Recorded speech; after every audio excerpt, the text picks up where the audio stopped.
back to play. You know, my high notes aren't there right now, so my I have to work on my full range. Yeah, But it's really awesome. It's a really nice on too. that's good, man. Yeah, I'm glad you like it.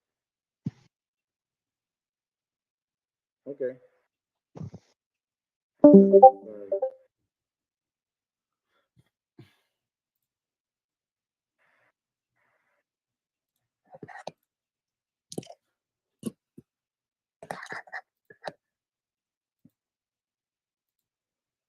I'm just fixing the camera.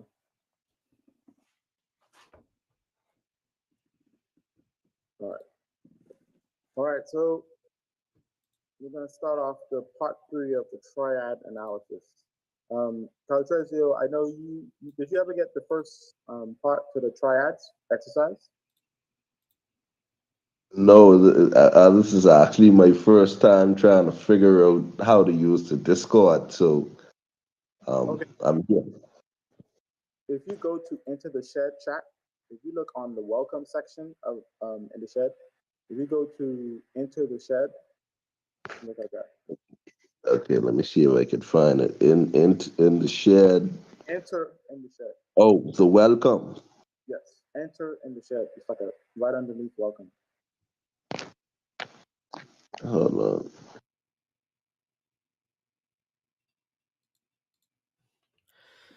It's on the in the shed, right?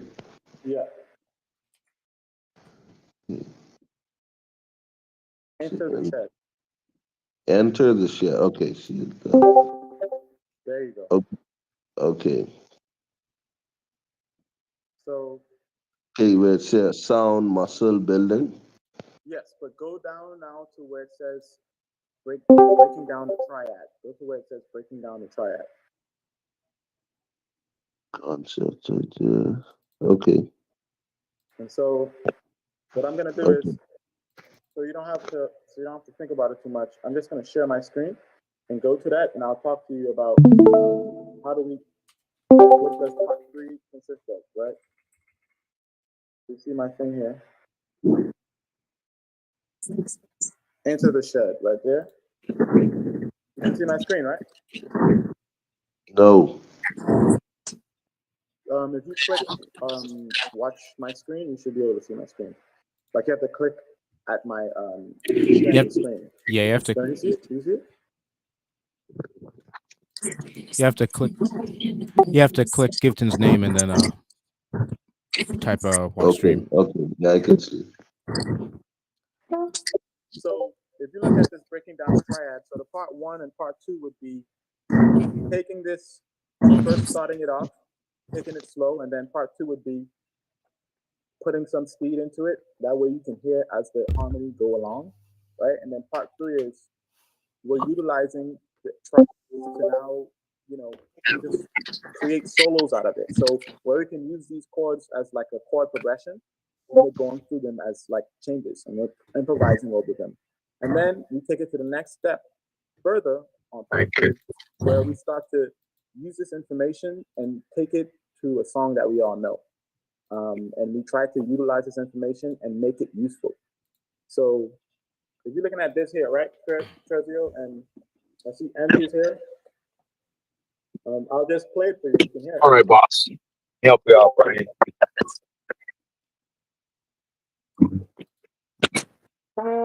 So I'll start it, and I'll just play it slow for you guys, and just look at the qualities on the page while I play.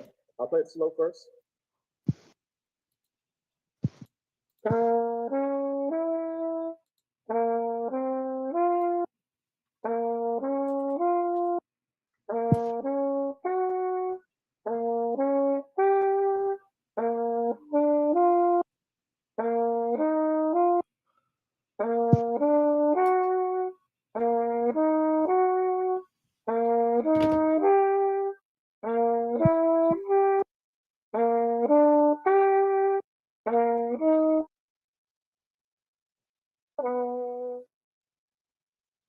You got that? Yeah. Yeah, I So, got that. so you see how for the most of the exercise, it's I'm starting from the same starting point, right? And then I'm doing that, then I'm playing the triad. And what this going to help is, you know how usually we practice triads separately, like we practice them like this.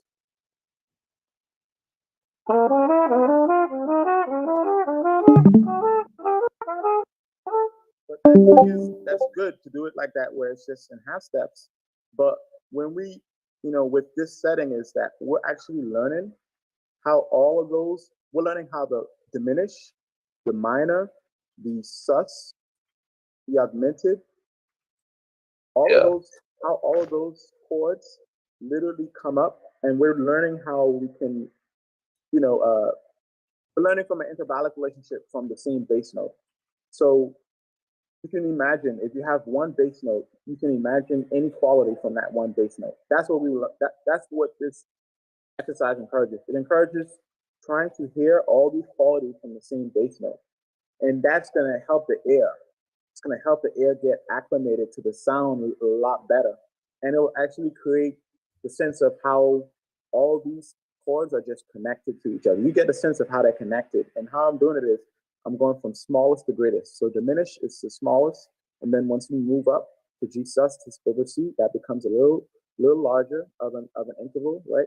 Perfect fifth, but you start on a tritune, right? And then you go to minor. So you see how these voices are just completely going from small to greatest, smallest to greatest. And that gives you a sense of how closely related all these triads actually are. And when you see how closely related all these triads actually are, then in a musical setting, you actually have an understanding, an intuitive sense of how to use them and how to use them effectively. And when you know how close the voices are to each other, you know that, oh, it's only one note difference that can create this harmonic change, right? And so when you start to take it, if you take it a little bit faster, you're going to see what happens is that you're going to start to see how the voices are leading. And you're going to hear them as they go along, because when you play it faster, it kind of has the effect of a piano where you kind of hear all the voices a little bit closer to each other. And so you can kind of hear as the voices move. So.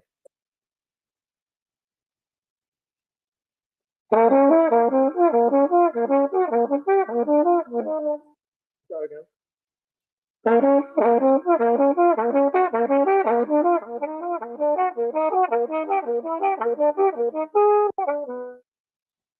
you see, when I'm going faster, what's happening is that the sound stays longer in your head. So the last triad I just played still sticks with you. And so that helps us even a lot more, because we get to see as instrumentalists how we can be effective with using, voice leading, essentially. So that takes you to part two, right? I have this PDF that I can send to you, and you can download this PDF as well.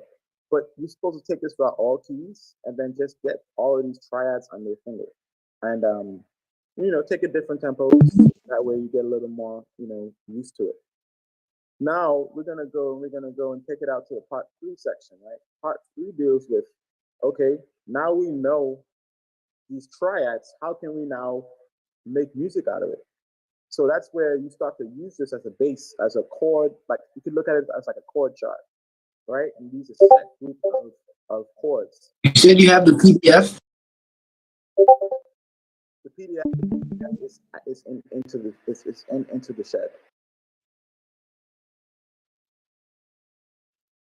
So I can also put a PDF link in the chat as well. But as we continue along, right?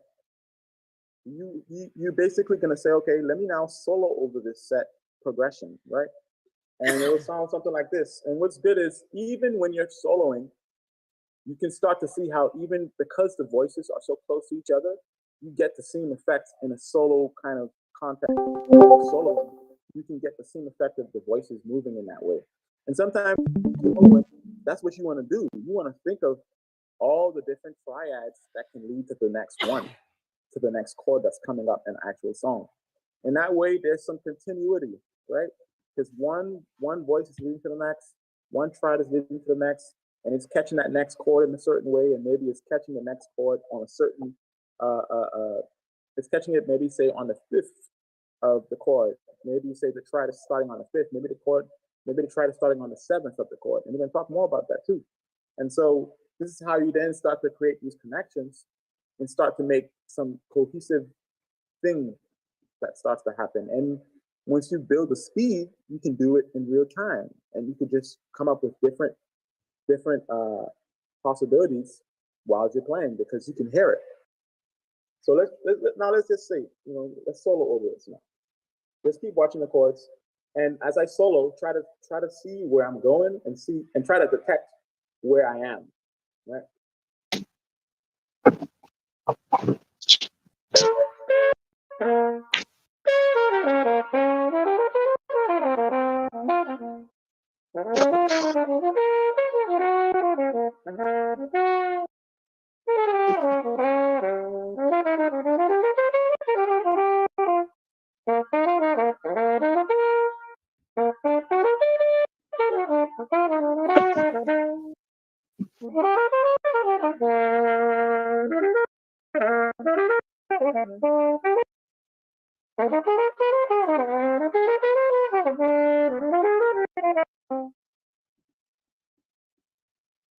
So you see what's happening there?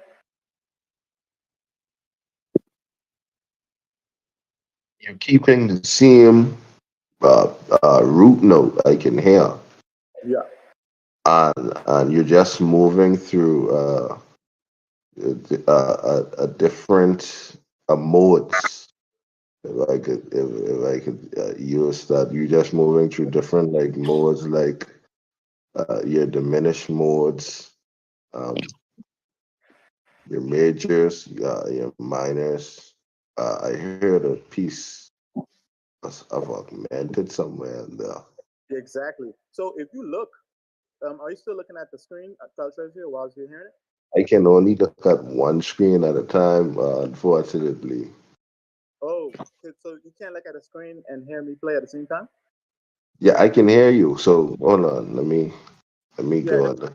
screen now. Okay, And yeah, now I could do that. so once you look at the screen, also for Angie, if you're still here, you can also look at the screen while it's going. And all I did was I was just going. Okay. Yeah, I was just going from C diminished, and then the next chord I played was G sus over C. You see it there, Paltroje? Yes, And then the because next that chord I say what? is at the fifth. You're playing over C from the C diminished because the bass notes. I see all the bass notes are C. Yes, and you see G sus over C, the second chord. Yes. That's the second chord I started improvising on. And then the Ah, third chord, yeah. So the third chord I started improvising on was the C minor. okay. You see what's going on? Yeah, I understand how it's going from greater actually, because C diminishes a lot more than G. So for it's going from greater to less, and then from less to greater, right? So the thing is, C diminished is smaller than G sus over C because if we put out the notes in C diminished, C E flat F sharp, right? Yes. So the notes for G sus over C is C D G. You see what I'm saying? Yes, sir. So that F sharp of the diminished chord moves up one half step to G. Okay. So it's going from least to greatest. Now it goes from greatest to when it goes from A diminished over C. You see that chord, which is the fifth chord of the sequence. A diminished over C. Yes, I do. It goes from A diminished to C major, and that's when it goes from greatest to least, and then it goes from least to greatest again. So that's what I'm saying, that like it goes from smallest to greatest predominantly. It doesn't always go from smallest to greatest because we're playing within one octave from C to C. All triads found from C to C. Understood? I can see where it leads here for real. Exactly. So as we solo with this progression in mind now, we get to see how when we do solo with that cohesive sense where the voices are close to each other and we're moving them and we're creating some kind of like motion, we're creating some kind of development, right? Right? Because the voices are moving in that way. Then you see how the solo then has some level of life to it as well. And what we're doing is we're soloing with those triads in mind. So now just keep looking at it and just try to see when did I shift to the next chord. Because I'm not shifting every beat. I'm not shifting every 4 beats. I'm choosing to shift whenever. So just looking at the screen and see if you can tell when I move to the next chord. All right. Okay.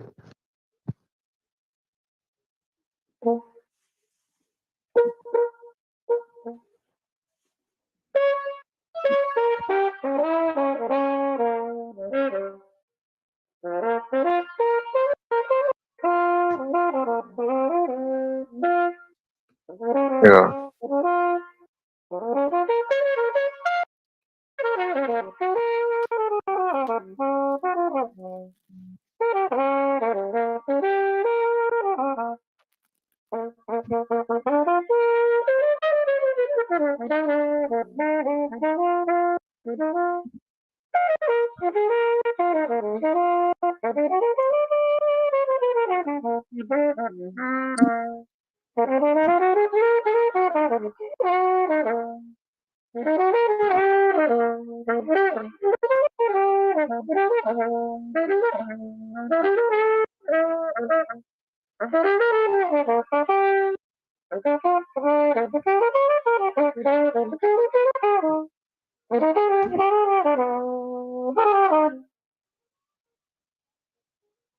Yo. You see? Yeah. So that's what we're looking at in terms of when we take it to the third part of this exercise is when you fully internalize this, when you don't have to look at it, and then you can start soloing with the form in your head, right? That means you've completely internalized the form, and you basically have it in yourself, and that way 1 2 1 2 1 all 2. you're doing is expressing now. You're just letting it out. You just let it all out. And so what this is going to do is, as you continue to play this sequence many different ways, it's going to help, right? It's going to help you feel the shift from one triad to the next shift, from one triad to the next shift, and that's going to then build that sense of 1 2. of knowing how those little changes in increment in terms of one half step going up this way, one half step going down this way, one whole step going up this way, one whole step going down this way, what they all feel like. So now with this in mind, we just use this and then we start to say, okay, can we take this up maybe a little bit? Maybe let's take this up a little bit. Let's see if we can get even more out of it. Let's try to, speed it up so we can hear even the voices move better, like how we did. We just played them straight, and then we played them a little bit faster. And that way, a quick question though, Giveton. Yeah. I heard you say that the C diminished was less than the G sus, right? Yeah. Is it going from the darkest to the most brightest? Is what you're trying to say? It's not the darkest. It's the fact that the tritone is smaller than the fifth. You see what I'm saying? Okay, so you're saying that the fourth is just a slight difference. It's a slight difference. It's very small. It's one half step difference, meaning as in from diminished to G sus over C, it's just one half step of a change. Okay. And you see, I'm just talking about the bottom, the bass note, and what's the top note for C diminished? Say again? What's the top note for C diminished? That should be G. C diminished though. What's the third voice for C diminished?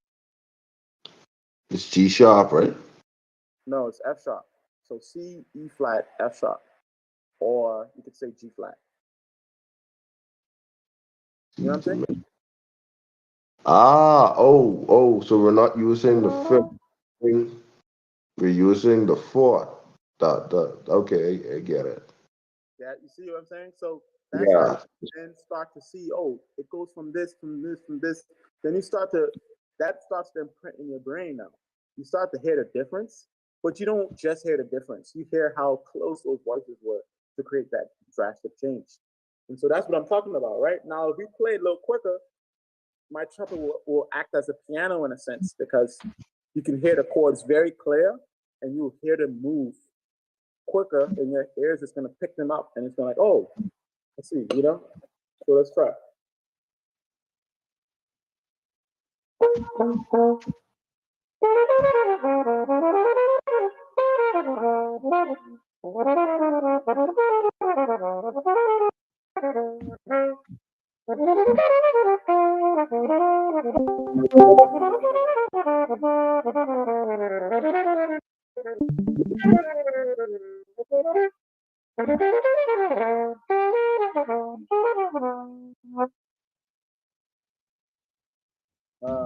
That's an example, you know, of it doing a little quicker. And that time I played a little bit more with it, tried to add a little bit more improvisation and not to play the triads just straight out.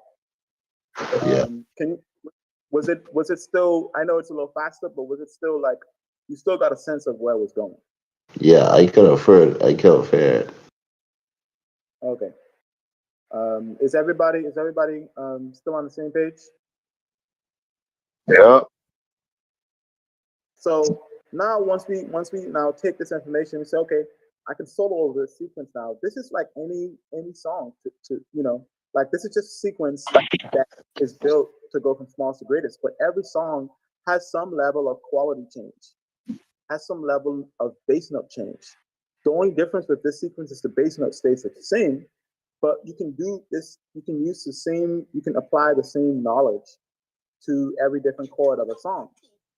And you can start to utilize these triads and see how they are connected. And that's where the analyzing comes in, right? So Yeah. now let's take it a step further. Now we've done this sequence, right? And we can also open it up to people. We can also open it up to people who would like to actually, try this triad exercise and get a feel for it. If you would like to, you can play it, and I can give you any pointers of how it should be played, etc., etc. And I played it for you earlier, but I just want to open it up for people who would like to get their hands, or their feet wet with this. Any volunteers? To what? To play it?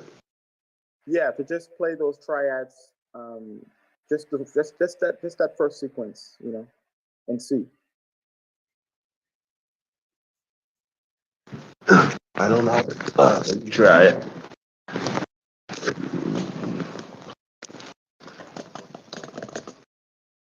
So you have the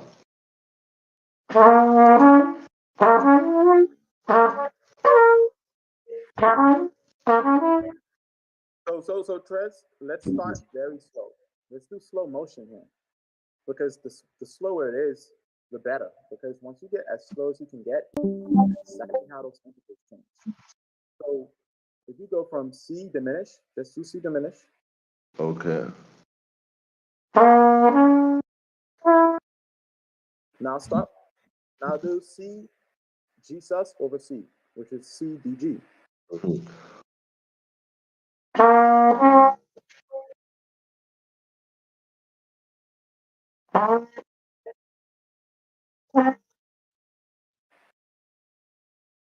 Now you have the C C minor. minor. Exactly. So all you need to do is just play those three notes. That's all you want, right? You just want to Okay. get that sound, right? Once you get All right. And then we have the A flat over. that,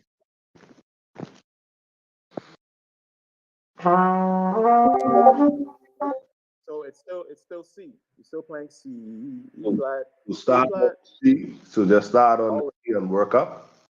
yeah. C, E flat, A flat. Okay.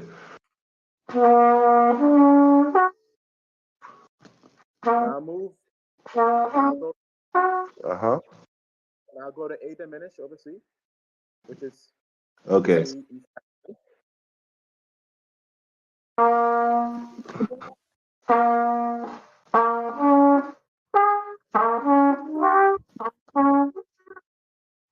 Yes. No, it's A, right? Yeah. Now go from there. You go to C major triad.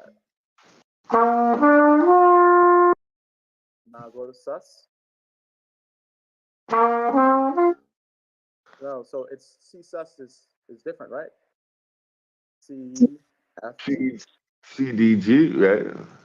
No, that's C sus over C. Oh, But C oh, okay, okay. So, but we starting on C, or we gonna? all every time. C every time. C F G. C sus. Is that a sus 4? Exactly. Oh, okay, okay, yeah, yeah, okay, I get what you are. Then you do augmented.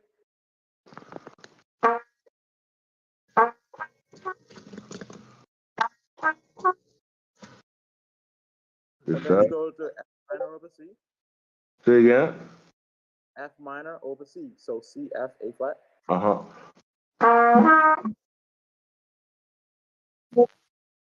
And then C and then F over C. F major over C. So C F A. Yeah. Ah. Forgot. Okay. And then Of you C. go to A minor over C. So C E A. Mm-hmm. C E A. Exactly. Now you go F sus over C. F sus. Yes, so C And then. flat. So C F B flat.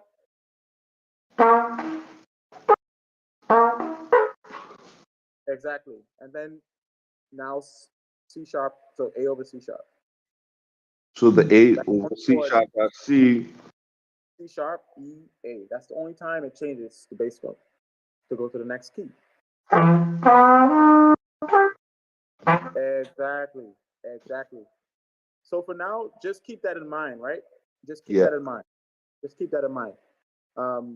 And what we're gonna do here is we're gonna take it to the next step because now that people get a sense, if you slow it down, you can basically get a sense for what it should be played like. Now we're gonna use a song like All Things. Ah, okay. Can y'all still see my screen? Have to come back to it.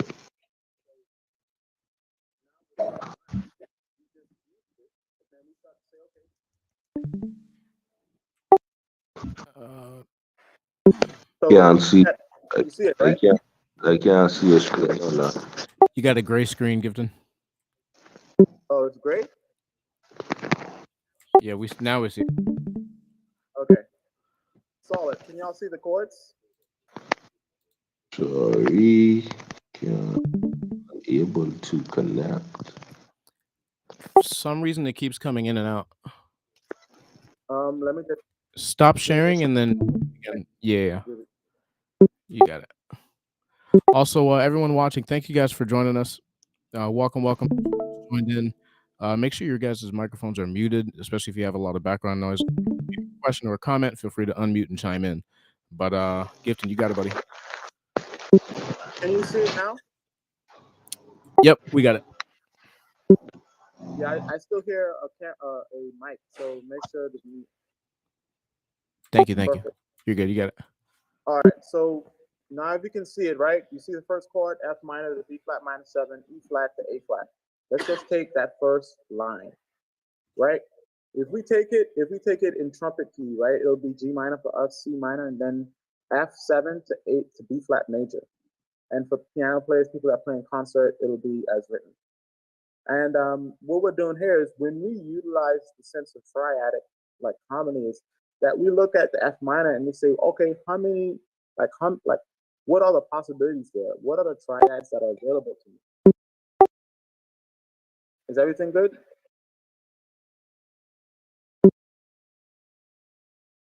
right? So we say, what are the triads available to me? And let's use just G minor. Let's just break down G minor. Think you're grayed out again, Giveton. Here, drop that photo in the chat. Okay. That way, if they can't see it, they can pull it up that way. Can they see it? Can you guys have it in the chat now? Yeah, I can see it. All right. Perfect. So just use that as reference, right? And I'm just going to talk about the first chord, G minor 7. Now we know G minor 7 is G. Sorry, F minor 7 as well for people that play concert. F, A flat, C, E flat, R key, trumpet, G, B flat, D, F. And what we're doing here is we're just saying, okay, let's just move it up. Of course, we got G minor triad that we can play over that, right? But if we just keep going up the scale, we find that, okay.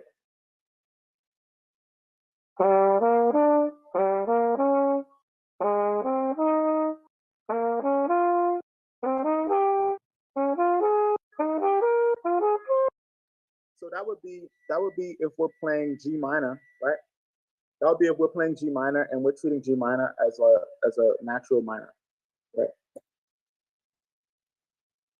And we have that F, which is the 7 of G minor, or E flat, which is the 7 of F minor. And what we're doing here is we're saying, okay, all these triads are available to you. And so how do we make a connection to the next chord that's coming up, the B flat minor 7, right? So now we look at those choices that we have, and then we say, okay, if I have that as an option, let's say let's play G minor in second inversion and let that D of the bass note lead into the E flat of the C minor, or let's let the C of the F minor lead to the D flat of the B flat minor. Is that clear to everybody?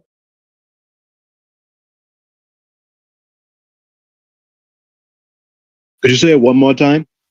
So what we're doing here is we're saying for the first chord, F minor or G minor for trumpet players, we're gonna say instead of playing, straight up G minor, we're gonna play F minor in second inversion. So basically that was the chord we actually saw earlier, right?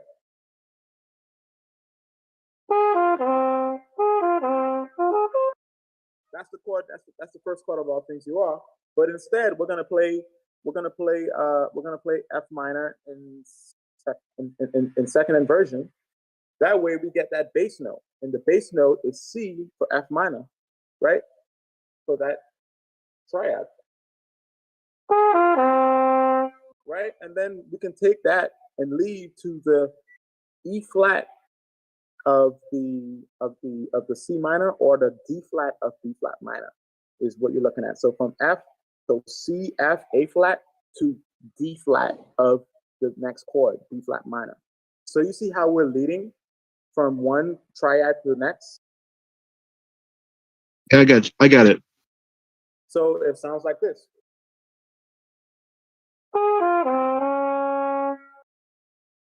You got me? Right? So now. Yeah.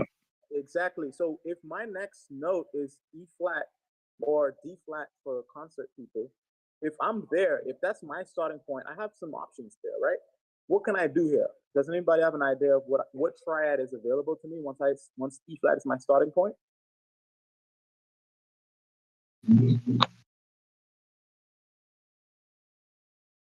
What we can do here is we can play B flat minor in first inversion, right? Because E flat is our bass. We're gonna treat E flat as our bass because we're saying F minor to B flat, and then once we landed on B flat, we're already on E flat.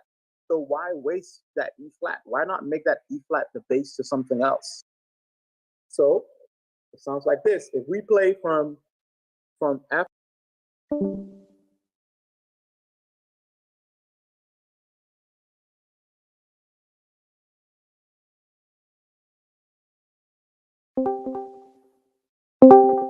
Does everybody get what's going on? Yeah, it's becoming more clear. Exactly. So you find that Right. from that first chord, we're now leading to the next chord, and we're not wasting our starting point because we're leading to that E flat. That was our goal from the beginning, was to lead to the E flat or to lead to the D flat. So if I'm at the D flat now, let's not waste that note. Let's make something out of it with the next chord. So I play that first inversion of D flat minor. Then, right? So once I get to that point, how can I go to that next chord, which is the E flat 7? If my first note, So you're using somewhat like common tones between them. exactly, bridge- we're using common tone. Bridging. Exactly. And that's exactly how the triad exercise is laid out, right? You see that the Mhm. common tones Yeah. are things that are connecting one triad to the next one. And so Yeah. once we get to that B flat minor, right? We say, okay. Then once we get to the E flat 7, from that C, I don't want to waste that C. How do I make that C useful to me?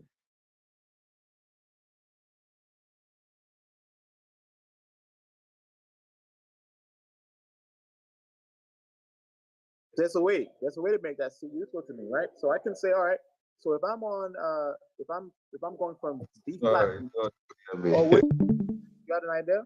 I want to hear it. What, to B flat? Yeah. Minor flat. What do I do with that C or the B flat? What's that C to make For a C concert. minor? A C minor because E flat is common in that, right? C minor 7, you could use that. Not too sure. So I mean that's the right idea, right? But what I so for B, so it'll be B flat concert, and sometimes you see I mix up, I go from proper key to concert. But keep in mind, I'm talking about the last note of the chord before. So B flat minor, the B flat was the last note played. So B flat is we're gonna use B flat 7, right? So all Yeah. you gotta do is just play that F major triad or E flat 7 from the B flat starting point.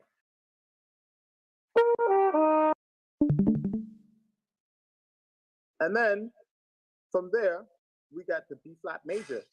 How can we then make sense of that B flat major with the E flat?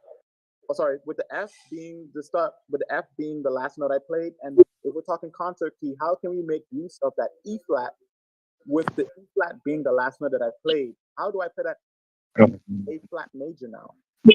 Just thinking triad. Gotta go back to the. Okay. So you're on E flat now, right? You're on the E flat 7, and you're saying your last note is F. My last note is E flat. Okay. So how do I make E flat my bass note for you can this A flat major chord? like the third of that A flat major 7, so you could just go up from the E flat, so it'll be like That's a good point. So you see there, it's an A flat major 7. So we have actually some options there because the G of the A flat major 7 is still there.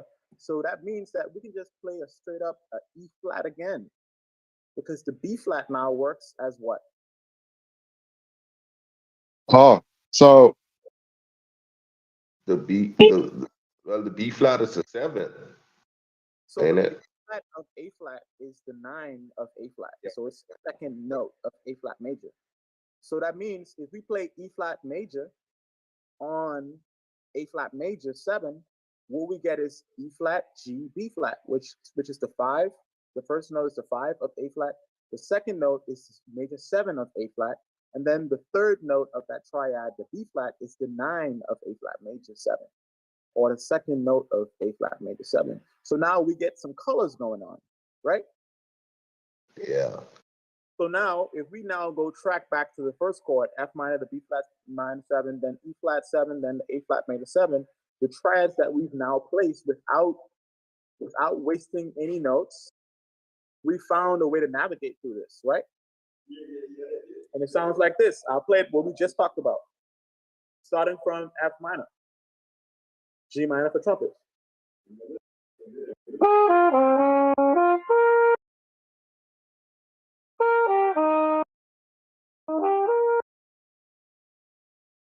Right? To you, that sounds like a whole other melody, right? But if you actually play these chords behind the actual bass notes, you're going to see the relationship they have. But these are all triads that are all found within it. These are all. Hey, can anybody else see the screen?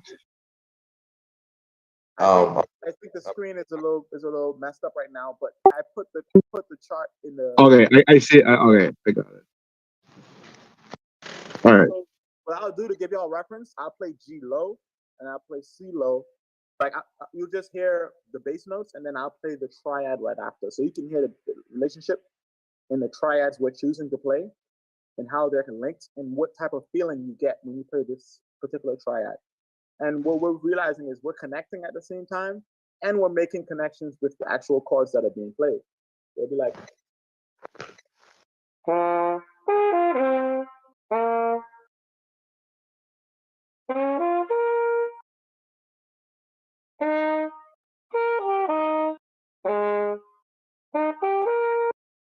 Do you see now? Yeah, I can hear it. So you see how even in the musical setting we can use this understanding of triads to then utilize that information here. Let's try it again. Let's go back to F minor. We're just gonna stay on these 4 first chords of all things you got, because there's so many possibilities, right? Let's say we start somewhere else. Does somebody want to give me a starting point, a note to start with? That's a part of F minor 7. Any note, that's a part of F minor 7. Flat. So we're gonna start on A flat now. But we started on A flat just now. Remember? Peter, because you said second inversion. I wasn't too keen on the My on first the. note was A flat, B flat, and trumpet key. Let's try C. Let's try C, right? If we start from C,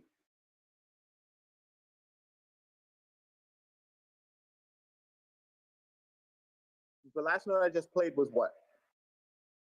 F, right? Concert, G, F. trumpet. Exactly. So Yeah. if that's my last note that I just played, how do I now connect that to the to the B flat minor or the C minor for trumpets? If F was my last note. Oh, so F is the third in B flat. No, the fifth. Exactly. It's the fifth. So it's the fifth. Now I have many options I could do with this fifth now. Where should we take this? Should we take this the second inversion route? Should we take the fifth of B flat and make that a second inversion chord going upwards? Or should we take the fifth of B flat minor and make it just a regular B flat minor, right? Because I started on C, I'm landing on the fifth of B flat minor. So I can just play that fifth going downwards. And that's a B flat minor, that's a B flat minor just going downwards. You see what I'm saying? Yeah. So it'd be like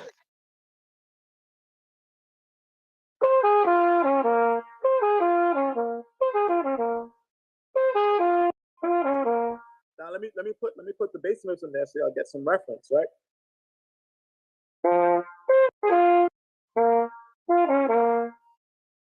You see? Tasty. But then why is it seems like there's some string? Why is there a string aligned now? It's because we're not wasting any notes. We're actually being very intentional with the notes we play, right? And so we're introducing the sound. And once we're done with introducing the sound, we immediately move to the next sound. That's how you become more purposeful. Yes. Right? And so this is the mind work that you're going to be doing when you look at a chart for the first time. This is the at least you don't want to take it, you don't want to like be doing that kind of, analyzing, but you want to get this stuff on your fingers. But at least knowing the connection between chord to chord to chord to chord to chord to chord. Right? And so now we're at B flat minor. Once we just played C, right? We just played C now, or B flat in concert. what relationship does B flat has with the E flat of the next chord, E flat 7? What's the B flat? That's a fifth. It's the fifth of the E flat 7, right? That's the fifth of E flat 7. Yeah. And so when you think about it, you say, okay, well, if it's the fifth, let me just go upwards to this E flat major 7 chord.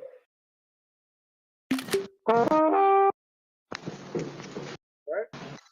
Yeah. And then once our last note we just played was what? G. So what Yeah. relationship does G have with A flat major 7? That's the 7. The 7. Exactly. So if it's a 7, now we can say, if that's a 7, we have some options here. Why don't we just change it up a little bit? Why don't we play G? Let's play G, G flat C. We get now C minor playing on top of A flat major 7. Sounds like this.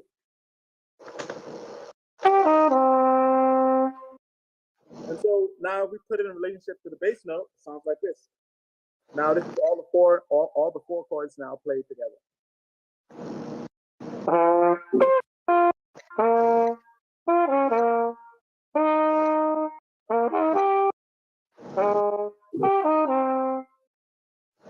You see? Yeah. Yeah. That's how you can start thinking about creating these connections. That's how you can start thinking about, navigating through these progressions, right? And a lot of it is when you start to build the air for it, you can hear it in real time. And so a lot of these will just happen naturally. You just say, oh, I'm here, oh, let's go here. I'm here, let's go here. I'm here, I ended up here, oh, let's go here. I'm starting at this point in my solo, oh, let's take it here.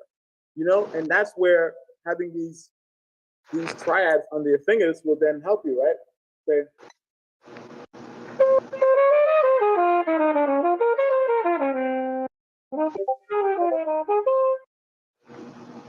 Yeah. I could You start to use the information that you've also transcribed, the information. And so this is how you also analyze people. You analyze Charlie Parker using this information. You analyze Clifford Brown using the same information. And that way you can break down exactly what they're doing. So this is how we take this triad exercise to the next level. And it's about finding those connections. How do we then create like these feelings that are, on top of what people are playing behind us? And sometimes in a musical setting, the piano player might play something, he might voice the chord a certain way.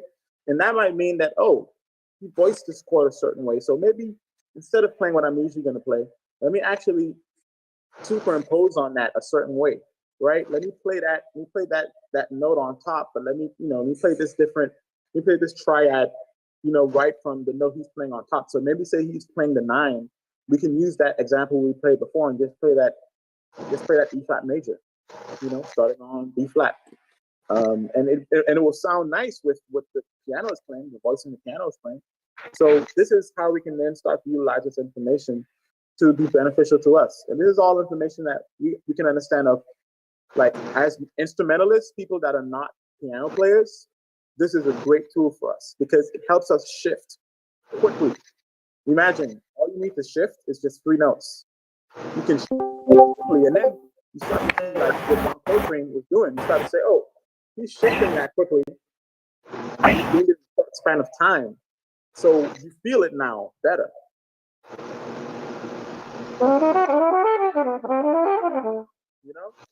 But that was just in a short span of time. But I just shifted quickly, but by doing that how I'm doing that is I'm knowledgeable of where I'm at, right? And I'm moving to the next spot. And through taking it in slow motion, very slow, you start to see how those voices change and move to the next thing. You just speed it up in real time in a tempo that we would actually play. So that's an example of how you can continually use the triad to help you. And so by working through this exercise and building it. And you'll also learn about form too, because if you can see how they're connected, it's a lot easier to remember. Because you're thinking, oh, this is connected to that, this is connected to that, this is connected to that. You're not memorizing these things just by the name itself. That's partly how I remember form. Is I just think of the connection between one chord to the next, that next chord to the next, that next chord to the next. And through that, I then create some kind of logic. And then when I'm hearing the chords, my ears is helping me also know where I'm at in the form. Plus my knowledge of how the chords are connected are also helping me stay on track. And then once I have all those things working to my favor, all I can do now is just let my brain, just let all the power of my brain dedicate to creativity, dedicate to crafting, dedicated to making something out of it, dedicated to listening to what's happening in the music, dedicated to all things that have to do with the moment, right? And being on the spot, right? And so this is a lot of how we can start using this information and then putting it in our soloistic context. And what you realize, I think the most important thing is not creating so much filler and to actually create just straight up from block to block, from block to block, building that way, from block to block, from block to block, block to block. And that way you find that, oh, I'm getting more things out to people in terms of the feeling of all these different triads moving. You're creating some development. And sometimes that's a great thing to think about. Right? And then we can take it to the next level. Solo with these triads in mind. You don't have to just play them straight off like how we just played them. You can start playing them using the scales and connecting through the scales.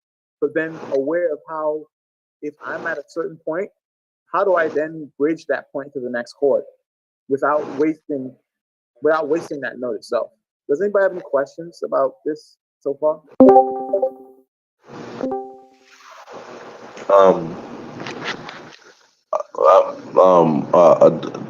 To get to what you were doing in the beginning was more on these inversions. I see how you're using these inversions. I think that's what me personally need to sharpen up a little more on, because I notice you use the inversions to help you shift through the chord changes as well. I mean that was a big thing for me. I took a note on that. Yeah. Well, the inversions are there to give you the sense of how everything's connected to the next. And so, like you saw how we just did, when we're starting from a different starting point, that changes the context of how we got to treat the next triad. Because if we're starting from a different context, if we're starting from a different starting point, we don't want to waste that note. We want to make that note mean something in relationship to the next notes we're going to play.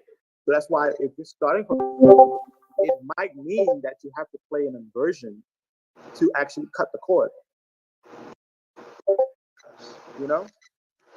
Yes, but you don't need the inversion all the time. You don't need it all the time, but only when it's useful to you. Yeah.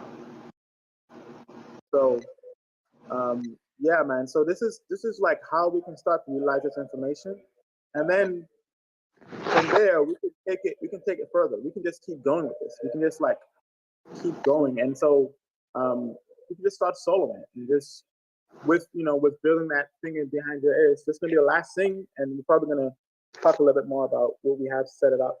But just think about it. We just now can just be free and just solo with this sense. Now we have a clearer path of how we can dictate and introduce harmony.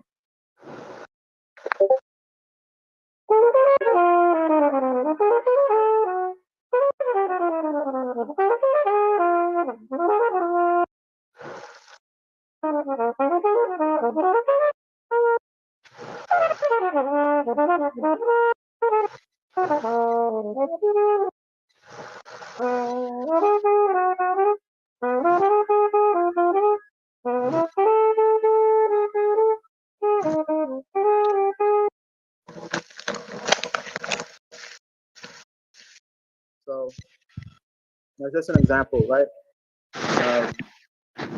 Yeah. So nobody has any questions about this? We can just talk about So how many things we have set up? What we have these options. You can have it in the shed. This is like a sense of what it's like to be in the shed, right? We join these events and we talk about music, and we give people access to all the resources depending on what setup you have with us. And so, if Cameron wants to, Cameron, did you want to talk a little bit about that, or since it's our last 5 minutes here? Giveton, check your DMs also. We have people trying to join the program. Say that one more time, Gibson. So I was just saying that if you wanted to, if you have anything in terms of the programs that we have, or the set like memberships that we have for In the Shed, maybe you can let them know as well. But in terms of, for me, like, this stuff is, to inform my playing, and helps me. I guess it helps me with feeling more intentional about my playing and how I should be using these notes and not wasting anything. So we're ready to start signing up members to our dedicated Shedders program, which is like the 6-month course, which will give you a sense of how this works, right? And so you get to study not just with me. If you're a part of this, you can study with anybody that's been a part of any shed. So we're constantly adding people to our platform. So we right now have Conklin LaHare, who's here right now, Russell Hall, Sean Mason, Isaac Wilson, also Matisse Picard, who's also a part of the shed. So all these people are available. So just to let you know. People like that come with a lot of resources as well. So everyone has like their own unique ways of implementing their practice stuff, and that this is all things that we could take and put into our own routines, of course. And especially with Justin, that just had that live interview. For those of you who caught that in our last session, he threw down some shit there too. So, and that video is going to be available for you guys too. But of course, the dedicated Cheddar stuff, you guys are going to get the cream of the crop of all the great content that comes out. So definitely check those out. Question. I know we sort of passed that segment. Giveton, is it okay? Would you accept one at this moment? Say again? If you would like to accept a question at this moment, I know that we had passed that segment, but is it okay if I still I have 2 minutes, so if it's quick. Make it quick. All right. What are some of your favorite triads to bounce to? So like, let's say you're just on an A minor or A major. I know it may vary. So like, let's say you may play the triad that's a tritonal way, or you play a triad that's up a minor third or a major third. If you care to share, like, anything, what's some of your favorite? Could we get you to actually, not to cut you off, but could we get you to actually put that in the Ask Your Question segment, just so we can wrap up on time? If that's okay with you, Giveton. Okay. But yeah. who's talking right now? I'll at you so you can find it. All right. Who's? Oh, is that you, Trez? All right, got you. But yeah, guys, thank you guys for checking us out. Giveton, if you got anything to wrap up with, I think we're good. That's it. Yeah. Thank y'all so much. I appreciate it. I'll see y'all very soon. Look out for our next event. Awesome stuff. Thank you, brother. Right on, guys. And of course, thank you for your time. Thank you for listening to InTheShed.live. Did anybody learn anything? Everybody just exits. But you guys can all talk about this. And yeah. Giveton's just got to go, but we're still here. What you guys get? Were you guys playing along? What's up? Isaac, what do you think?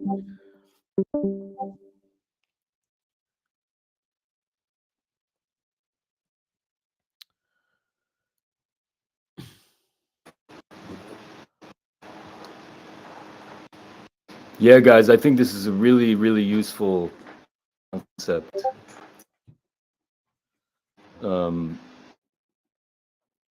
It can be expanded as pianists. It can be expanded to open triads too. So you can spread the intervals of the triad to encompass. Like you can play, instead of C, E, G, you can play C, G, and then E above that.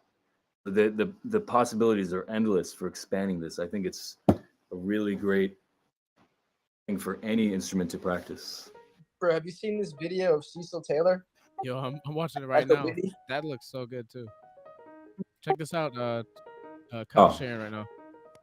But no, Isaac, yeah, you're right. And I'd be interested to hear what this sounds like on like a piano side of it, because the horn, like, we could play one note at a time, but with the keys, of course. And that's a great way to break it down. But that'll be definitely interesting to check out. Isaac is just such a busy dude, man. Cecil Taylor's such a unbelievably, innovative, original. Say it again? Isaac is such a busy person, and it's like we have to. I'm just thinking on like a business end about scheduling and priorities. No one makes music like him, and he's Sure. We're going to schedule a breathwork session, and I'd love to talk with pianists or any instrument about all this stuff and how it can be applied. How many people are doing their breathwork exercises daily still? So, thanks to the generosity of Yamaha, they provided us a baby grand piano that's been living here. Oh man, see that's the issue. It's like, oh, I'm a musician, I want a shed, and we can't commit to a time and a practice daily to do something. We're just trying to be free artists, as if Picasso and Bird and Train didn't shed religiously and extensively and consistently, and have things to take care of and families and kids. Guys, you have to get as consistent as possible and be okay with a lot of discipline. Music and artistry are not excuses to be undisciplined, terrible people. In a lot of ways, his scores and both his poetry is modular. And I also want to add to that every day when we wake up, we're different. So we have different set of chemicals, brain chemistry, different things going on in our life. So we have to have a lot of different tools available, tailor them to, like, you're feeling really stressed. The same tool viewers and listeners come to his work, and if is not going to be used as when you're feeling too relaxed, when you're feeling tired. So we're going to talk about a lot of different kind of so influential to so many people, and we hope that the exhibition in a way devices that you can have on call at any moment. When crunch time is here, you get yourself more in the zone. And if that thing you tried doesn't work on that particular day, you have something else that you can try, and then so it's really, there's so many resources available. I just want to give you guys as many tools as we can to help you out.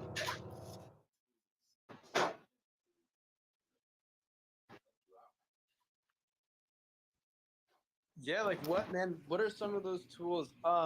Like, I guess right now, if we were to do some sort of exercise, I'm listening to everybody talking. I'm thinking, how can I help our musicians? How can I make our music scene globally acclaimed, right?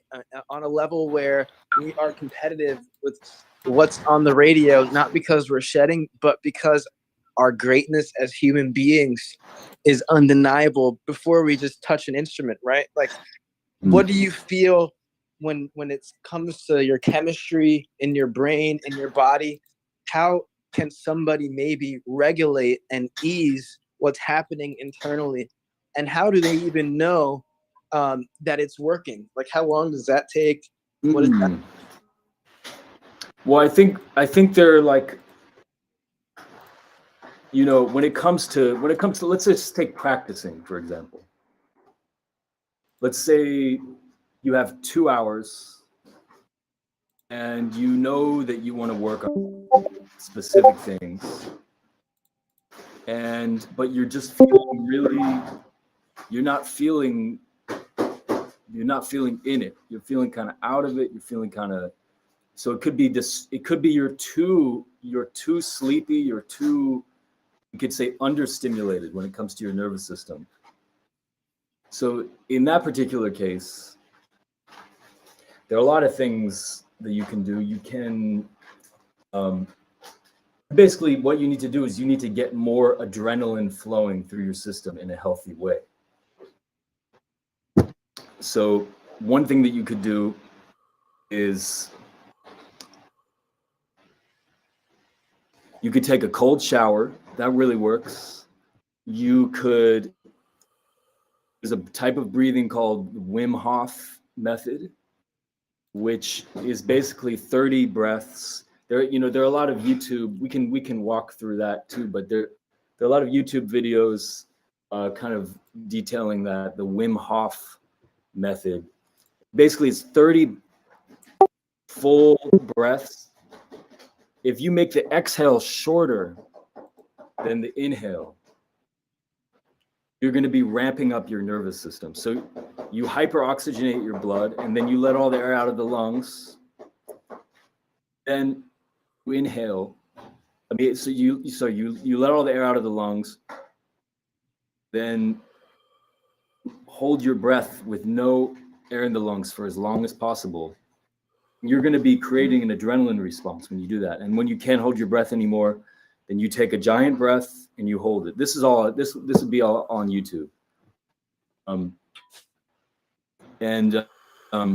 If you do a couple cycles of that, you're going to be ramping up your level of alertness. So that's one approach to ramp up your nervous system. Let's take So you said the inhale is longer than the exhale, right? Exactly. So if we want to relax, if we want to relax ourselves, we make the exhale longer than the inhale. That's just a rule of thumb for how the breath works. Oh, so you're kind of reversing it then. Yeah. Interesting. So let's say you're too amped up. You want to calm yourself down. There's one tool that works really well for a lot of people, and it's a double inhale, exhale. So you're gonna take a deep breath through your nose, and then you're gonna, after you've taken that breath, you're gonna inhale once again. You're gonna just fill the lungs all the way, and what that does is it takes these little air sacs in the lungs, basically. And so when you take that second extra inhale breath, you kind of pop open. It's safe to do, but you really fill those air capsules completely. And then you're going to be able to offload more CO2 when you exhale. So then it's double inhale, and then a slow exhale through the mouth. On that exhale, you're going to really feel your whole body. You're going to really feel everything kind of relaxing. You're going to really take your time with it. So it may only take one of those for you to feel considerably more relaxed. And then you can try that again. You can repeat it a few times. So if everybody wants to try it right now, it's going to be inhale. Very quickly, inhale. And then another breath. Quick inhale and then let it go. Just exhale through the mouth.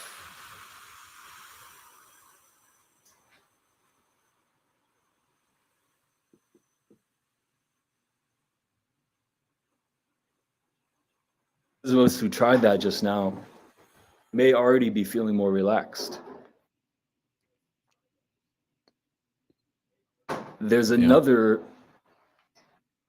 technique that works really well for some people, and that's box breathing. This is kind of like a grounding and relaxing technique. So basically, the concept is box. It's like so we have inhalation, holding at the top of the inhale, exhalation, holding Viewers at home, the bottom feel of free the to exhale. join in on this breathing We have those exercise. 4 sides of our box. This is great stuff. We're going to take the same number for each of those. So let's say we'll inhale for a count of 5. Inhale And for a then count we'll of 5. hold for 5 at the top of the inhale. Then hold for 5. And then we'll exhale for a count of 5. Then exhale for another count of 5. And then hold for 5 seconds. And hold that at for the 5 bottom seconds. of the exhale.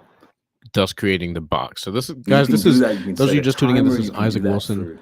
He's 10 given minutes. some Do that breath for work tips. 15, 20 minutes, however long you want. He just introduced the box And, breathing method, which sounds you're pretty really good. you're gonna be oxygenating your blood, and you're gonna be kind of calming your nervous system.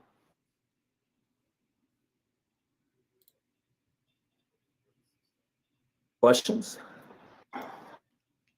Type them in the chat if you have any questions about this. We're going to talk way more about this. Yeah, guys, feel free to ask away. Feel free to just unmute too if that's easier. How Isaac, question for you: how often do you do breath work throughout the day? Do you do it at specific times or when you can, or how's it work out for you? I like to do it when I take a break when I'm practicing.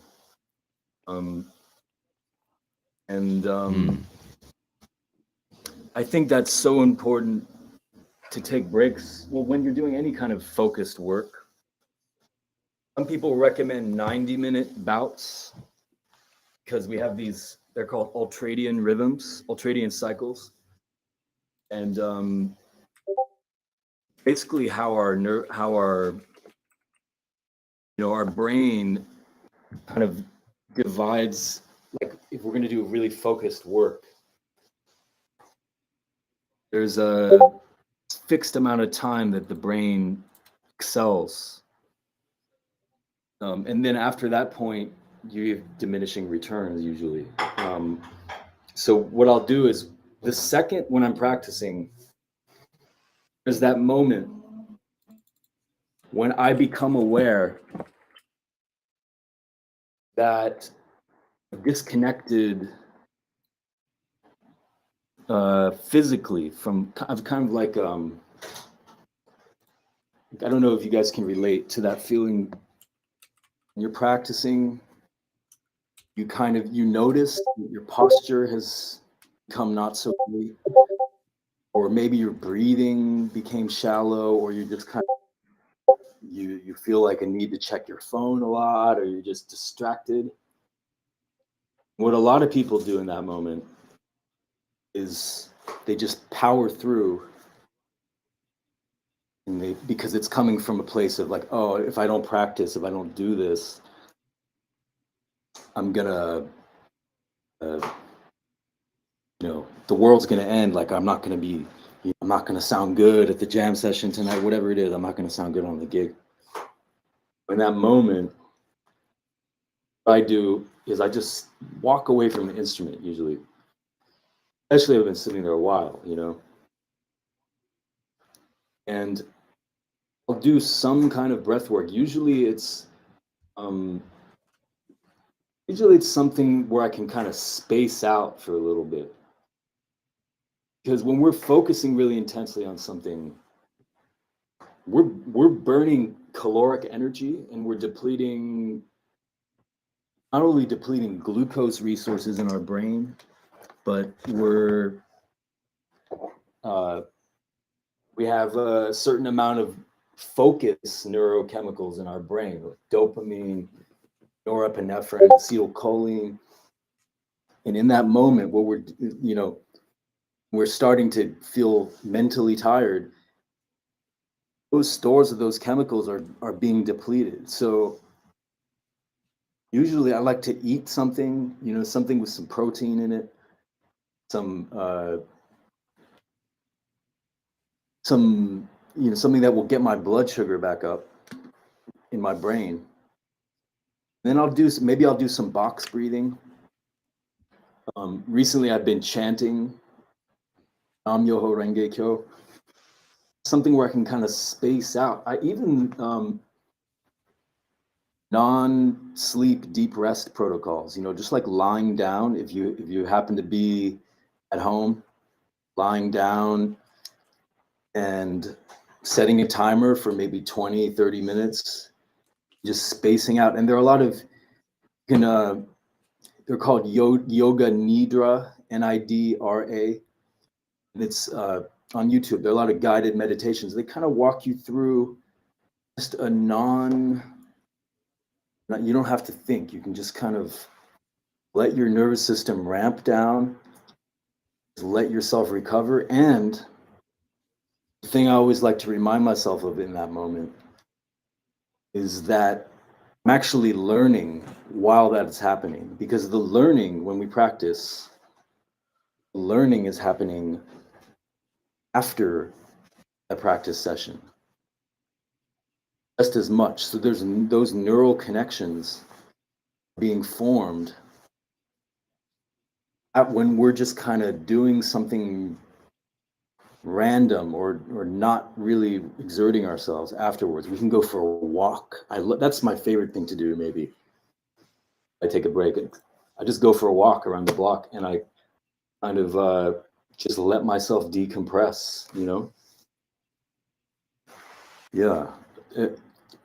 I'm curious if anybody here has something that really works for them when they want to take a break.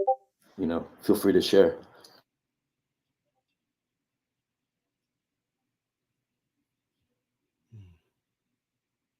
Any questions? Do have one question. What if anything, how long have you been like checking stuff out like this, and what kind of impacts has it had on like your life, to be to be frank? I think it's immeasurable, the impact. Well, I started when I was 18. I was at New England Conservatory, and my teacher for 4 years when I was there was Fred Hirsch, the pianist. Oh. And so it was a dream come true to be able to study with him, because he taught so many. He taught so many of my heroes. He told me he would go to these meditation retreats. I think it was one. This guy Jack Cornfield would lead these retreats, and he would go for days at a time, and basically you wouldn't talk, you wouldn't have access to your phone. And this guy had, Fred Hirsch had, he's dealt with so many health struggles, like crazy things that most people can't even imagine. And meditation was one of the things that helped him find his center and to really, really have faith to get through all of that. But he would go to these retreats, and he told me to get this book by Jack Cornfield, which, I can't say it's the most amazing book that I've ever read, this stuff. But what it did do is I started going at 18 years old, going downstairs to the library at school, and would turn off all the lights, and I would just meditate for 20, 30 minutes. And, I would just close my eyes and breathe. And when a thought entered or a sensation arose, I would just bring my attention to it. And, you first start doing it, your mind is all over the place usually.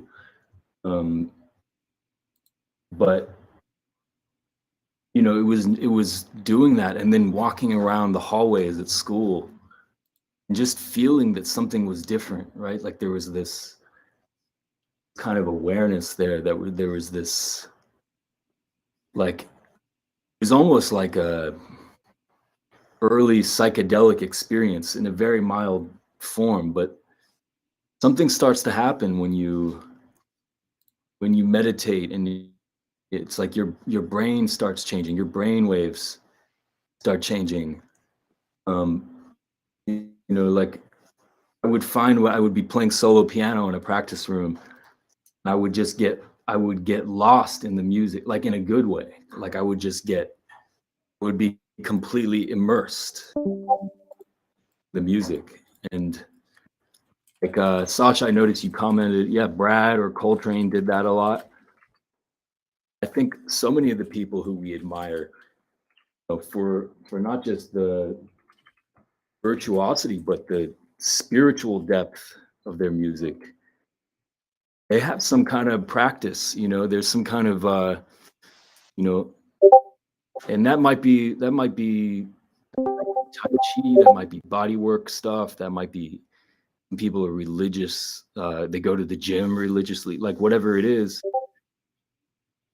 There's that practice that can kind of bring people back to center, and you know, oftentimes it's completely away from the instrument. Singing, playing over drones, yeah, right. Super meditative. We can, yeah, like we can just the voice is so great. That's why I love chanting too, because really you're immersing yourself in vibration, and you can go, there's no limit to how deep you can go. Really feel it's like this ocean of presence that you're bathing yourself in. And then so that, how can that not enhance the music? You know what I mean? Of course, because that all that type of stuff grants you like clarity and peace. Yeah, and you can put all that other shit outside of the out of the way and just play. Absolutely. That's kind of like what Justin was talking about earlier. And well, I can't speak for Justin, of course, but you know, when he said in the interview, when he said the question that was asked is, what does he think about when he plays? And he's like, man, I don't try to think about anything, you know. And that's, you know, that's when the best stuff happens, when you're not even thinking about it. And that's why That's the like thing. all this learning stuff, we take it Right. now. And like, and again, Giveton mentioned in a couple of sessions earlier, we learn all this stuff, like, yeah, like we go through these exercises and all this stuff, but then you kind of forget it, you know. But it's not forget it like, you know, it doesn't exist, but like you don't approach it stuff with it, so to speak. You just let your intellectual kind of do the work for you, you know. And I think seems it's like I stuff think like it's this less helps. Cam. I hear you. I want to answer the question for Please. us. It's like less of an intellectual thing and more of an experiential in your core grounding thing, right? Like as you meditate, I think you become slightly aware of like yourself in relation to the space around you. And when you do that, it becomes less about the tunnel vision. And musicians are very, I'm finding as we teach, and I'm not saying this in offensive, and I have my own issues, are extremely tunnel visioned. Like extremely to the tunnel visioned to the point where like when talking about like art and the world, we'll talk about chord changes for the rest of our lives. And we're in a music and an art form that's like for people, right? And it requires that level of artistry and artist development when it's like, when you look at the greats, like when you look at Picasso and when you look at like, when you listen to Mozart, those people were in a certain space, right? And it was by way of their lives and their experiences that they had the option and ability to express that within their art. Now, a lot of artists and musicians are so caught up in all of the what they see on social media, who's got the best, you know, followers, who's doing this, and it's completely besides the point of our artistry. And that's what like something like meditation, right? It's that center where you don't return to your own Instagram profile that validates everything that you think is the best. You come back to yourself and you give yourself a chance to experience the world around you. And I think that's an important thing. Wow. Absolutely, yeah. And there's so many different kinds of meditation. You know, that's the I thing. listen It's to like this on Sid's Ahead, and he starts playing. I can hear how large Miles has the room feeling. And that's not a scale, man. That's a depth of being. And so, you know, in terms of meditation and improvisation, which if you really think about it, like sitting and focusing on yourself and your body and what's going on in a sort of passive, non-judgmental way, because there's so many things happening at once, is the exact same thing as improvisation, is it not? So it's a great practice, man. I don't know. I'm just trying to answer questions and give you guys all some value and perspective myself. And Kyle and I talk about meditation a lot, and I would say it's a huge part of, you know, it's enhanced life, you know, in such a profound way. And express it enough. Yeah. And it's at the point where when I don't meditate, I'll get distracted and I'll get caught up in all of the crap and like, oh, this cat's killing, instead of focusing on myself and my goals, right? And I'll forget to meditate and then come back, and within 3 minutes of meditating, I'm like, wow, I have legitimately wasted the last week of my life chasing my own ego, chasing what I think is cool in insanity every fucking day of my life. I need to meditate so I can get present and focused and actually be, you know, in my body, in myself, rather than in my thoughts, in my head. Because guys, you are not your thoughts. How many times have you thought that some, you know, has anybody been in a math class in college and then the professor puts an equation on and you look at it and you're like, oh, I know the answer, and you're wrong? That's what goes on in our brains like every single day. And we tend to like really hold on to this idea of like, oh, bro, I'm right. I'm this, I'm that, as if it's the end of the world if we're not right, as if it's the end of the world if someone is telling you that you're wrong. And we close ourselves off and bring a lot of fear and things related to like our sexuality and like our childhood and ourselves, when it's just like, guys, you got to get out of your own way sometimes. And the way you do that is by applying and learning a new habit. It's nothing intense. It's not the end of the world. It's just developing that certainty of progress and consistency for yourself so that in a week, in 2 weeks, you actually have something to look back at other than your own thoughts. You actually have some results that are tangible and relatable and shareable other than your own ego and your own dialogue and obsession with being afraid of being wrong. And I think as improvisers and artists, we all sort of share that commonality of within an improvised and artistic and open space, being afraid to be wrong. I think so. I definitely really think so. And so we got to really break out of that. Amen. And, you know, we're connecting with the part of ourselves that's not changing, you know, which is, you know, like the truth in a way. You know, it's like we're really connecting with consciousness itself when we do that,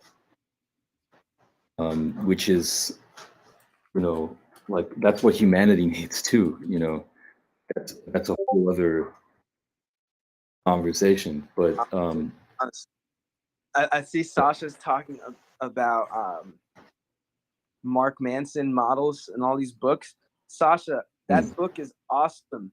I've read parts of it, and if you are on that sort of level, I would recommend reading stuff like Eckhart Tolle, The Power of Now, and A New Earth, because Mark Manson and all these principles and models, that's what sort of worked for him on his road of self-development. And sure, it's going to work in certain ways for you, but a guy like that had to go deep to himself, his thoughts, his feelings, his actions, right? Thoughts, words, and actions here as guys, as men, right?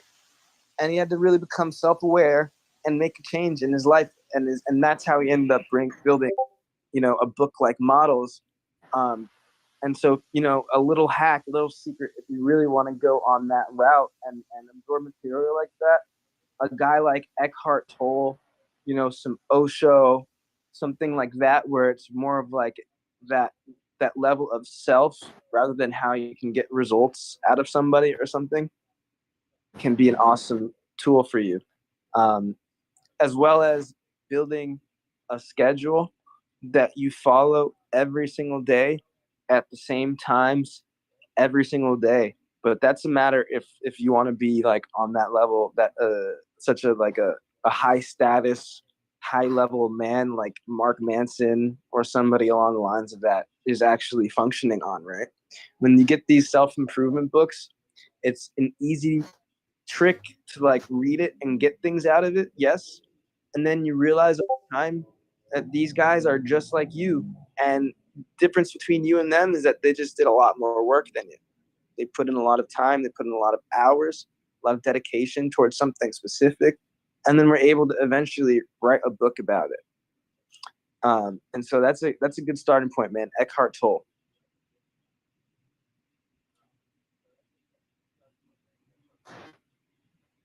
Oh yeah, we can. One of us can write those titles in the I did with not those names in the chat. Man, that's so cool. That's interesting. I've read Oh. like a couple of parts of models, and then immediately was like, "Oh yeah, I know what this is."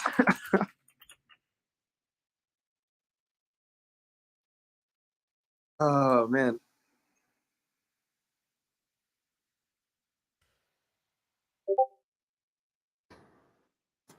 Thanks for those So we're gonna shares, be guys. doing a lot more, of course. Yeah, we're gonna do a lot more of this kind of stuff for anybody who's interested in. Thank you. No, yeah, you're right. You're right. The power of now, my fault. Although shit, the time is now. Yeah, honestly, it's only now, the power of now. And that's the hard part. It's like right now, are we able to say, I'm going to make a change, I'm going to do something? And then right now, are we presented with a level of resistance where you're always just going to be like, nah, man, I'm really going to. And that's where you just start missing out on your life. And now we're in the shed and it's a self-improvement seminar. But, I mean, that's all it is. Like, always, right? A school, a teacher, a mentorship, a program, money. What is it going to be about, guys? It's about our relationships. Our relationships are number one. Right. And I I love the idea of the way that we live our life, the way that we live our life outside of music before we get in front of our instrument. Yeah. Something that spills over to the practice of music itself and the playing of music. Then it goes both ways.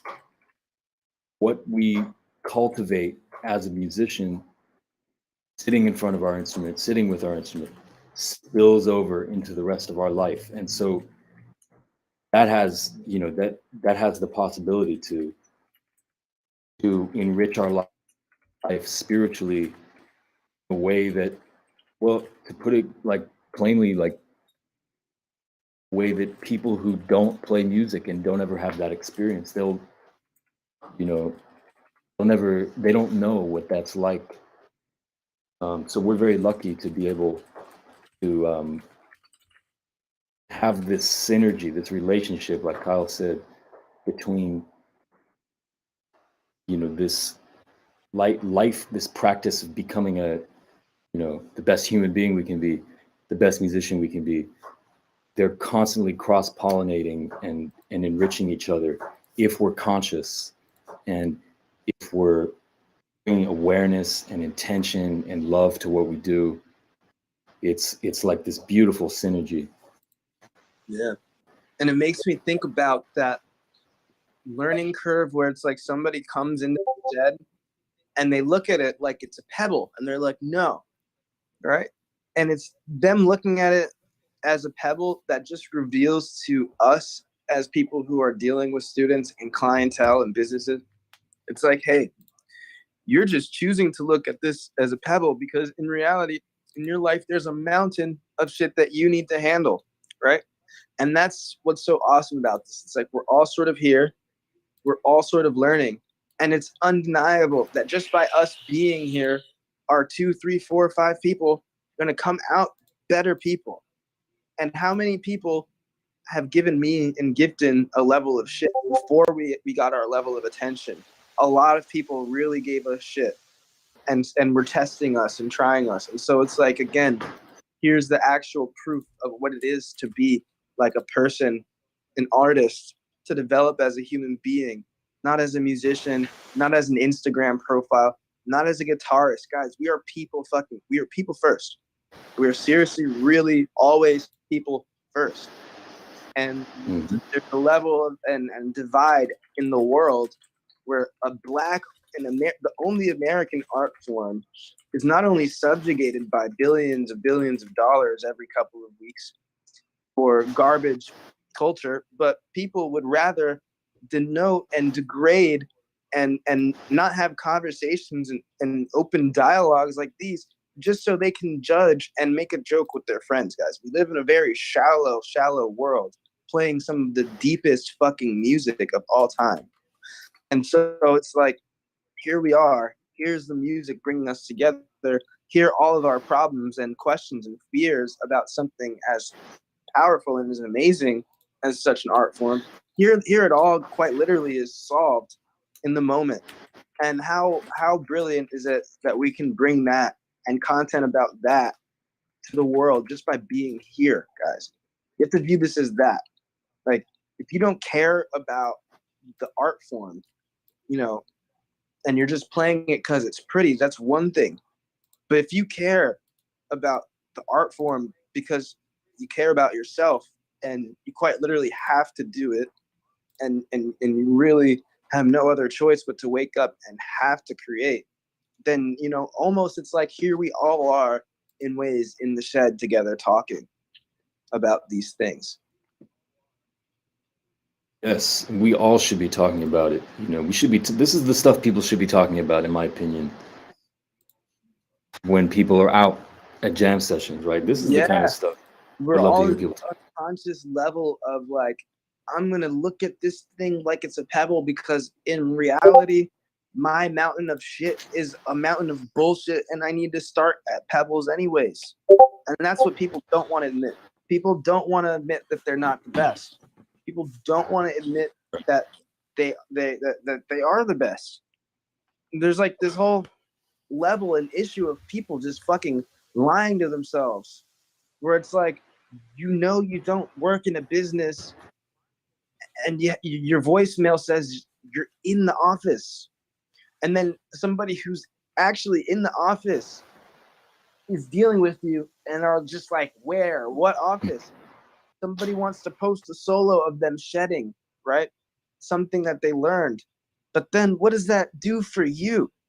How does that fulfill you as a human being and as a person whose job and purpose when you pick up the instrument is to fill and fulfill another person, right? So again, guys, artistry, music, when you're thinking of your shedding, guys, it's a line between genius and insanity. Don't be insane and show up to just please yourself, guys. Take the space out every day. And that's why we have these breath works. That's why we have these conversations.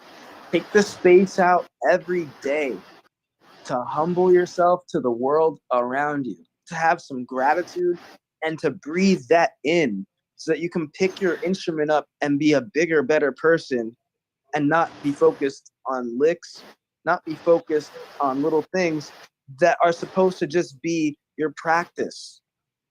Okay? There's a lot more to it, guys. There's so much more to it. And the world, it's 2023. Our art form is not meant to be fucking little kids saying, oh, look at me playing giant steps in interlude, man. Honestly, it's not at all. So, you know, as you're here getting this information at a level of refractory immediately, just from being here live in the experience, guys, you better value this whole thing. You really better value this whole thing. And, you know, we are here for that reason only. that is what the shed is about, basically. Yeah, and we want to bring more people. Into this community who are curious about these things, or sometimes people don't even know that they're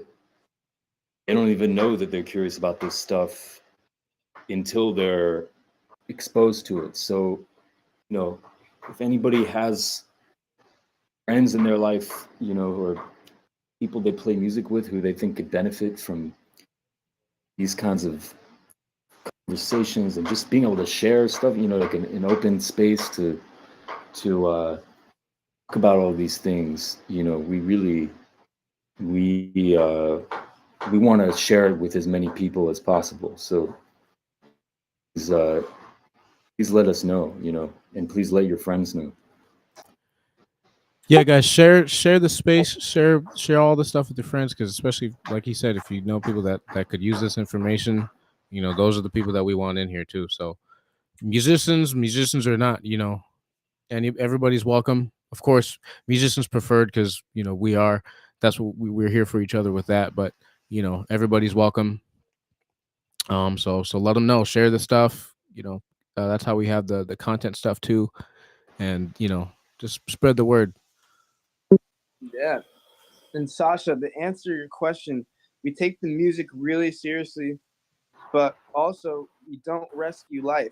So chill. Right? So it's like, yeah, this music is extremely, extremely serious, right? And I don't think that, man, my response is that I'm not aiming to be a superhero, right? But honestly, if I get behind the drums, I'm gonna sound as big as I am as a person. And that's for the world to hear. And that's the thing.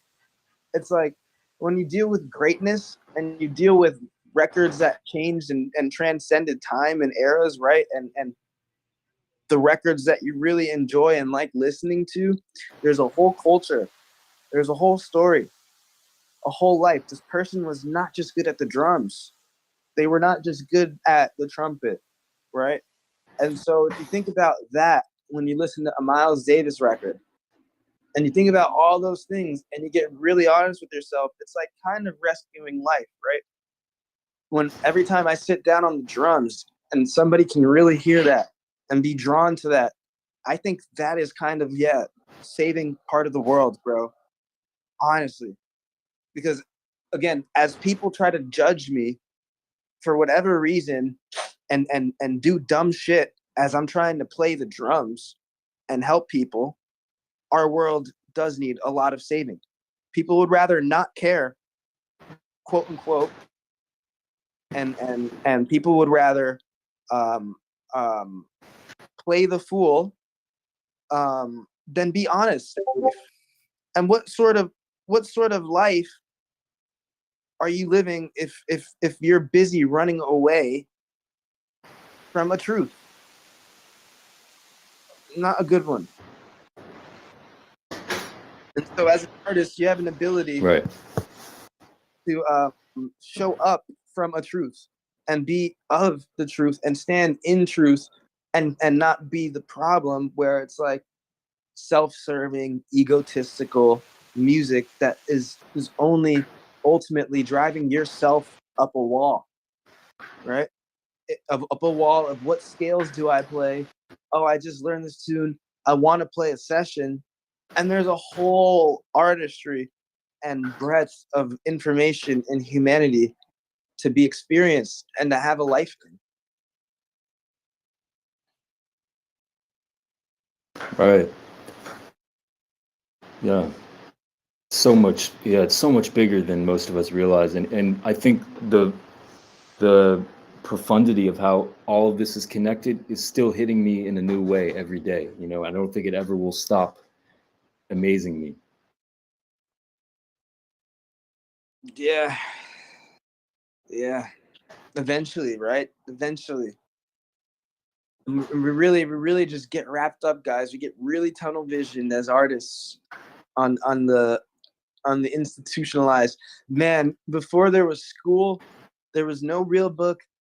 There was no, dude, these changes, man, It was just pick up an instrument and fucking play and look at this and check this out.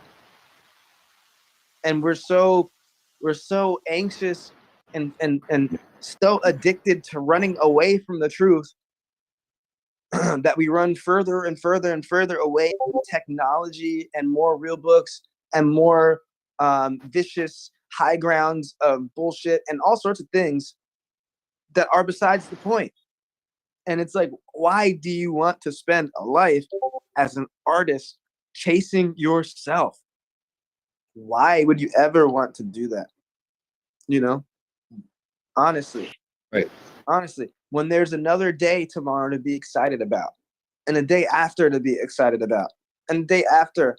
And so that comfort zone that artists create is self-sacrificing, it's self-defeating. And we gotta, I think breath work, yeah, is a good thing, but I think if we all work, you know, you, me, Isaac, Giveton, Cam, if we are to work together on something, you know, that's a problem to solve, in my honest opinion, because it's brevity and the whole thing, it's beyond like, it's beyond a social construct or issue. It's like a fucking dumb idiot. It's a dumb thing. You know what I mean? It's a really stupid thing. Yeah. Absolutely. Thanks, Sasha. Yeah, shit. Thanks, man.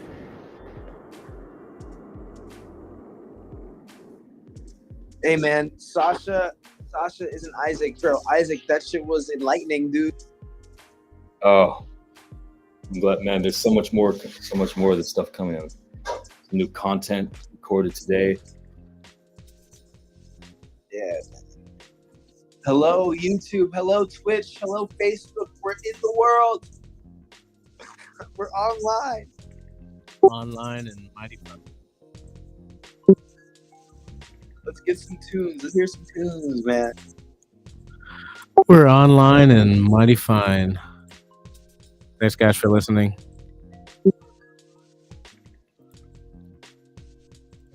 Yeah. Yeah. Thanks, guys. Sign off. I gotta go. I'm gonna go to Cafe Bohemia with Dennis Stevens. I think he's gonna announce his Discord quite soon. Maybe we can do an announcement at Cafe Bohemia. That would be awesome. If you want to, maybe I'll text you guys, and then Dana can have it on his last Instagram post. And honestly, that's an amazing thing for Dana to be able to mention in his music on a gig. A musician with their own business, awesome. How many musicians would be like, nah, dude, I'm not gonna talk to the crowd, man. What the fuck? I'm on Instagram.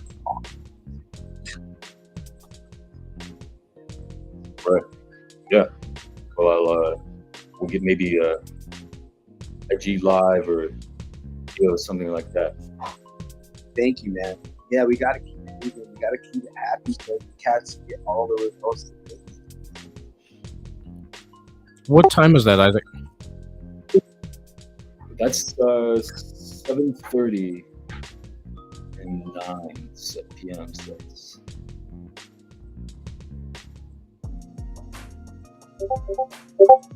Great band. I saw them last week. Really great band.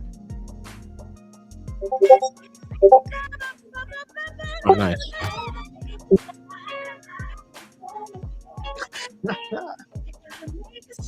Yo, man, Isaac, anytime you're in here also, Cam can show you, I can shoot. But dude, I think you can see quite clearly that you can just like hang and you can make use of a channel to like learn and get things done. Oh shit.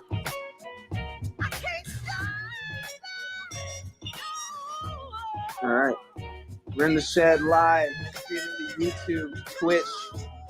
Hopefully we don't get copyrighted. Honestly, we probably are gonna get copyrighted, and that was something that I had to tell you about. Yeah, I thought about that too. Once we start getting a lot of views and shit. We did already? No, bro, it's a load of shit. No. We got copyright, bro. We got copyrighted. We have one warning. We just streamed music that isn't ours. We're gonna get another warning. period, point blank. So just in the future, bro, you might want to turn off all the streaming whenever Cats put on a record or Cats put on YouTube or whenever you put